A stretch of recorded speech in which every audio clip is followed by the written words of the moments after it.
Okay, I wanted to discuss the marina project for you, Jennifer and Jeremy, because this way I know you guys are going into this eyes wide open. Um, this is an aerial shot of the Sandy Hook Marina post Sandy. What was out on this little peninsula here actually used to be a trailer park, which the owner of the marina tried to get rid of for years. Sandy took care of that for him. And I went to all the town meetings and everything for the planning board to what was going to go in here and replace it. What's going in here is a $30 million project. So I want you guys to be comfortable with this before you move forward with a lease. The property itself is really sitting about right here, maybe a little bit. Oh, it's a little bit further back. This is obviously basically sea level, or a few feet above. What they're proposing to do is they're bulkheading around the top of this, and then they're right now they're currently dredging the marina, pulling out soil. Number one, so they can have bigger boats in there. Number two, to use as fill right in here. So they're filling this area in with about 5 feet of dirt. And then you're going to have a marina restaurant here. It used to be the original Oyster, and a little lighthouse right here. This is what the plan looks like. And so this actually over here is the Henry Hudson Trail, which is like a 45 or 55 mile long trail that goes along the bay side of the Jersey Shore here. And and goes straight into town. But that park is down below. The property is kind of like situated about right here, but a little bit further back.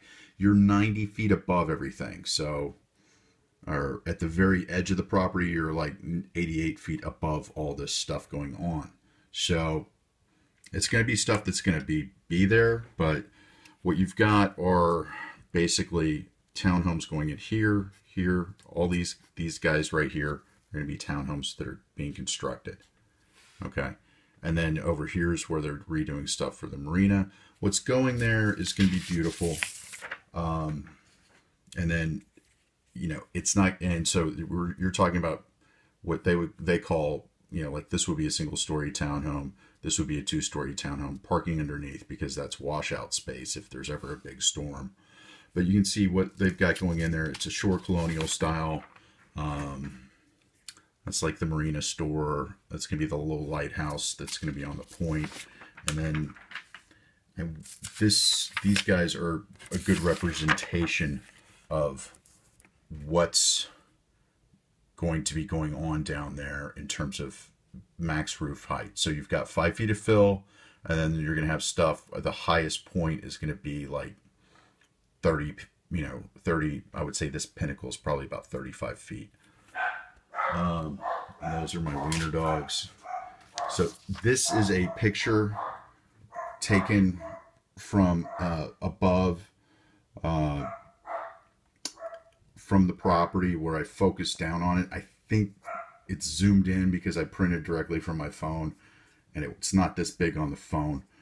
But just to give you this stuff is like it's kind of hard to do with the view, with the scale and depth perception, because you're 90 feet up, this is down below, but impactfully, I don't have the whole end of the peninsula here. This is a wave screen that protects the marina, but peak roof points are going to impede view probably to that point out in the water.